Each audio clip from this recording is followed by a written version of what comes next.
आज का जो टॉपिक है वह है भारत का भौतिक स्वरूप, जिसके अंतर्गत हम लोग जो है देखेंगे पर्वत, मैदान, पठार, मरुस्थल, तटीय मैदान और द्वीप। तो चलिए देखते हैं पर्वतमाला को। हिमालय जिसको 4 भागों में बाँटते हैं। ट्रांस हिमालय जो सबसे ऊपर का भाग है उसको ट्रांस हिमालय बोलते हैं। उसके नीचे वाला जो भाग है उसको बृहत हिमालय बोलते हैं और उसके नीचे का जो भाग है यानी कि ये वाला वह है लघु हिमालय और सबसे नीचे का जो भाग है उसको शिवालिक हिमालय बोलते हैं। ट्रांस हिमालय जो है इसी ट्रांस हिमालय के अंतर्गत जो है भारत के काराकोरम दर्रा और लद्दाख जैसे शहर आते हैं। सवाल आता है कि भारत की सबसे ऊंची चोटी कौन सी है? तो बोलते हैं कि केटू है। तो केटू कहाँ स्थित है? तो पीओके के अंतर्गत यहाँ पे जो है केटू स्थित है, जो कि किसका भाग है? तो ट्रांस हिमालय का भाग है। फिर चलेंगे बृहत हिमालय के अंतर्गत, जो कि दूसरा हिमालय का पार्ट है, यानी कि ऐसे जाता है।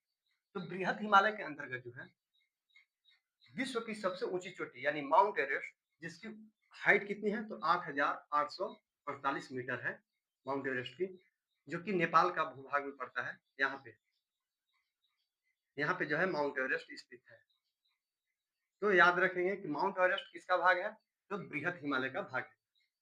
फिर सवाल आता है कि वर्तमान भारत की सबसे ऊंची चोटी कौन सी है? तो कंचनजंगा, जो कि सिक्किम वाले इलाके में पड़ती है कंचनजंगा।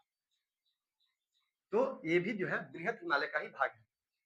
तीसरा का आता है लघु हिमालय और चौथा आता है शिवालिक हिमालय। और शिवालिक हिमालय के अंतर्गत जो है देहरादून और हरिद्वार जैसे शहर स्थित है। तो ये भी ध्यान में हम लोग रखेंगे। हिमालय को जो है 4 भागों में बाँटा जाता है। तो चलिए उसको भी देखते हैं। यहाँ जो है सिंधु नदी क्रॉस करती है, याद होगा इस तरह से।